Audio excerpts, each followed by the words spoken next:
Hey guys, real quick, we wanted to thank Nancy again for joining us on our live stream and sharing all the information that she has. Now, she actually has a YouTube channel herself, which we'll leave down in the description, so make sure to check that out. She has a lot of the similar content that we do, as well as some amazing flight vlogs from her experiences in aviation. Anyways, on to the clips. Party show, I'm going to come back to your question. Let's go to KW1908. What would you say to those who are looking into becoming a pilot in the airlines? I would say start now.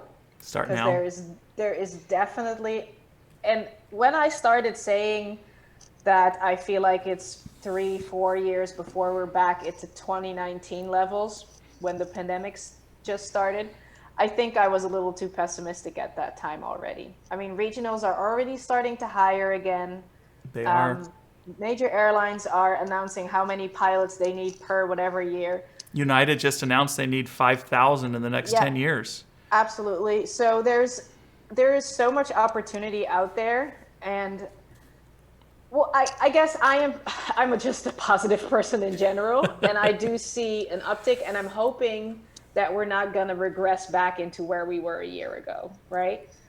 And I do feel, and I see that the upswing is happening. Also, if you look at the stocks, like the stocks are going up for airlines again. Like it seems like it really does seem that this is the right time for you to start. And then I think the so second too. thing that I would like to say is don't give up if something like a pandemic happens or something doesn't go your way. Because we were talking a lot about the 7-4 job, and I did unfortunately just resign from that job because we talk about lifestyle. It wasn't my thing, right? Like I was blinded by shiny airplane syndrome. And again, I'm super happy and thankful that I had that opportunity, but I'm not going to give up on my dream of flying, right? Mm-hmm. I want to do different things. And I would also say that if you want to go to the airlines, don't pick one specific airline and keep it at that one, right?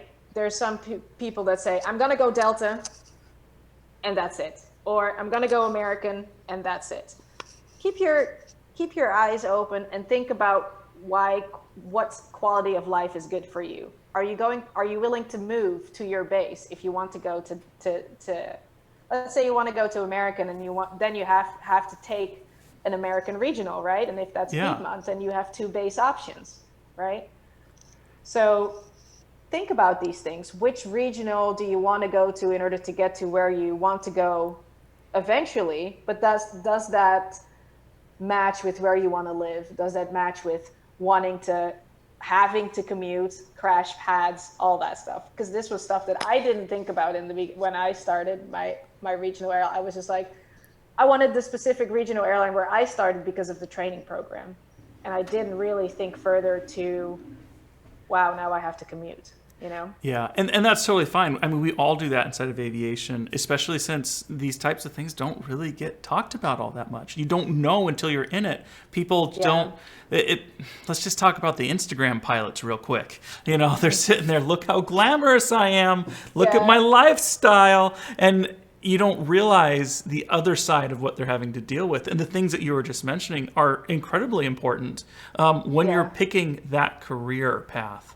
More so than just how cool you look. I'm not going to lie. I'm one of those Instagram pilots. I'm like, oh my God, look it's at me fine. in my shiny cockpit. Yes. Right? My cockpit is not shiny. It is very dull. It's a 172. Now, I want to carry on what you were just saying and ask this question to you. What is something you would wish you told yourself before you started this career path? I wish I would have told myself to do better research. A lot better research, because the topics that we just discussed and that we've discussed over the past few minutes, I wish I would have thought about quality of life better. I wish I would have thought about what it means to be reserve. What does it mean to have to commute? What does it mean to pick a certain regional over another? Yeah. What does this mean for my career progression, right? And not just from the regionals, but all the way starting from when you get your commercial license.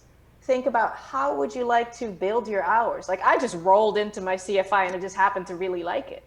But everyone tends to do that too, because it's a way to get paid to fly, but you don't know if you're going to like that. Exactly. And I think that you can do a lot of research from the start already. Like, for example, there's an outfit here in Fort Lauderdale that flies caravans on floats to the Bahamas, right? Ooh. Which is fantastic. I mean, your uniform includes shorts and boat shoes. It's fantastic. Right? It's the best.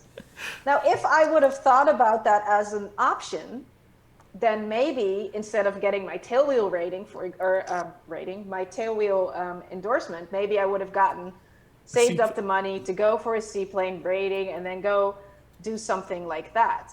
But I didn't even know that that was out there because I never did the research. And see, I've always thought it's like, what would be a fun way to build hours for me? It's like, well, when my kids are out, why don't my wife and I just move to Hawaii and I'll fly the 208s hopping from islands?